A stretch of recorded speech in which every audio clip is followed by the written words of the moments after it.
It does seem like an absolute age since I played Uncharted 3 on the PlayStation 3. Partially I can blame that on a delay to the original release date for Uncharted 4: A Thief's End, but now it's finally here and I can once again fill the boots of Nathan Drake and a few other characters in his latest adventure for fortune and glory.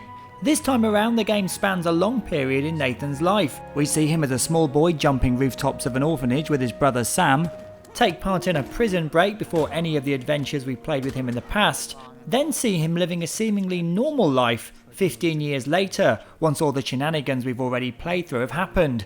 We even get to play Crash Bandicoot on the PS1, which is a fun little nod to times gone by. You'll be right to think by that description that the game certainly does move at a sedate pace. Not counting the opening sequence, Nate doesn't even shoot a gun until chapter 6.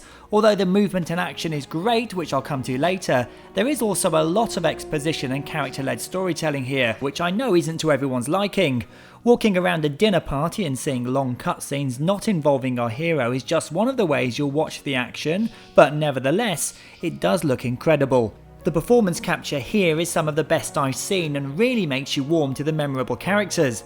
So what's it like to play? Well, it's incredibly smooth and the level of detail in movement is astonishing. Every single action and nuance is captured to the highest degree, so whether you're swinging across a gorge with the new grappling hook, sliding down a hill or just hiding in tall grass, you'll love watching the action just as much as playing it. Yup, there's a stealth element in here too this time as well. You don't have to play stealthily, but there are moments you can get the choice to go in guns blazing, sneak up and take people down silently, or avoid enemies in areas altogether. It's not quite Metal Gear Solid, but it does provide another element of gameplay. Climbing about has also been finessed further. You'll know when you can make a leap because Nate reaches for ledges. You won't jump to your death here unless you're not paying attention. Fighting is also pretty fun, whether it's gunplay or good old fisticuffs. Weirdly, there's not a block button when brawling, but you can hit, roll out of the way to dodge, or hit triangle to escape from a grapple.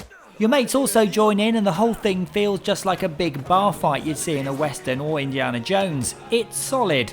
Guns are also good to shoot. Once again, they don't really feel very meaty when fired, but you can choose whether to snap onto targets or make things harder by manually aiming even when you hold the aim button. Shotguns, machine guns, sniper rifles, pistols and dynamite are all there to be used, as well as some special golden weapons that pack a bigger punch. Puzzling also makes a welcome return. You'll have to figure things out by consulting your journal and exploring the world around you, and they're pretty satisfying to solve. Obvious comparisons will be made to Rise of the Tomb Raider, but these two games have a very different vibe to them.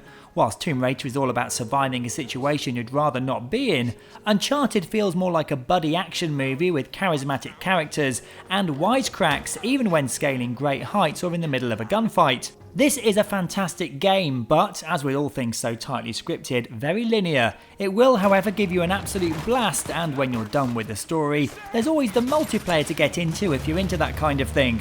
Uncharted 4 gets a blockbusting 9 out of 10.